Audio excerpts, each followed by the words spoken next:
বাচ্চা হাতটা এইভাবে রাখছে, এটা ফুলে মোটা হয়ে গেছে। বাচ্চার পেটের সব নাড়িভুড়ি পানিতে ভাসতেছে। এই যে পেটে এখানে সব পানি। বাচ্চাটা আসলে সামনে কি হবে আমরা জানি না।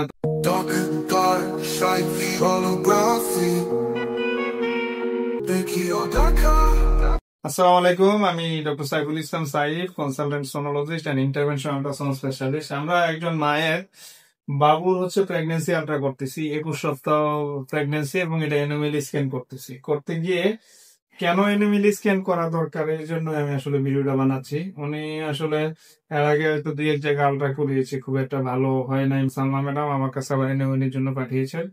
আমরা একটু দেখাই যে বাবুর এরকম বর্তমান কন্ডিশন। হ্যাঁ, এ হচ্ছে বাবুর মাথার সাইড, যেটা হচ্ছে ট্রান্সভার্স এরিয়া। পেশেন্টকে দেখাবো না যেহেতু ফিমেল পার্সন। ট্রান্সভার্স মূলত সমস্যা হচ্ছে বাবুর পেটে। দেখেন বাচ্চার পেটের সব নাড়িভুড়ি পানিতে ভাসতেছে। এই যে পেটে এখানে সব পানি, এটা হচ্ছে লিভার, বাচ্চার লিভার, এগুলো হচ্ছে খাদ্যনালী, সব পানিতে ভাসতেছে। ইভেন বাচ্চার এটা হচ্ছে লাংস, দুই পাশ চিন্তা করলে এগুলো হচ্ছে লাংস। এই প্লুরাল ইফিউশনের কারণে লাংসটাও পানির মধ্যে আছে, এবং হচ্ছে হার্ট হচ্ছে এটা।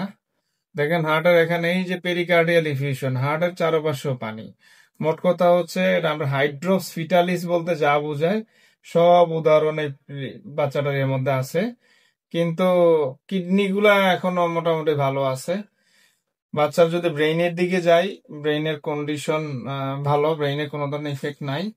তারপরে বাচ্চার যদি পুরো বডির স্কিনের দিকে যাই, দেখেন হাতের চামড়া বা হাতের মাসলস গুলা কি মোটা। আমরা যদি হাটে ইয়াতে যাই, দেখেন বাচ্চা হাতটা এইভাবে রাখছে, দেখেন হাড়ের সাথে যে মাংসের লেয়ার কি পরিমাণ মোটা, এই যে স্কিনটা কি পরিমাণ মোটা।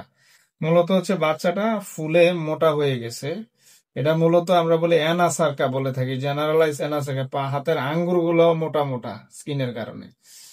এটা কিন্তু হচ্ছে বাচ্চার মায়ের যে পানির পরিমাণ আমরা সিভিয়ার অলিগো দিব, পরিমাণ খুবই কম।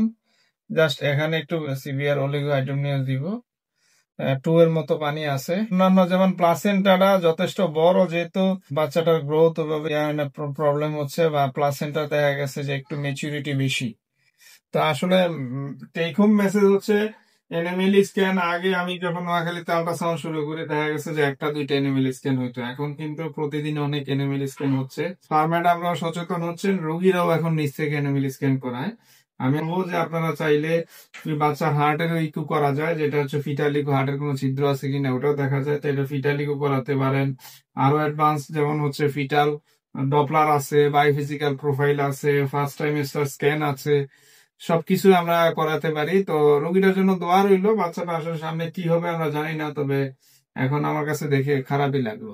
ভালো থাকবেন।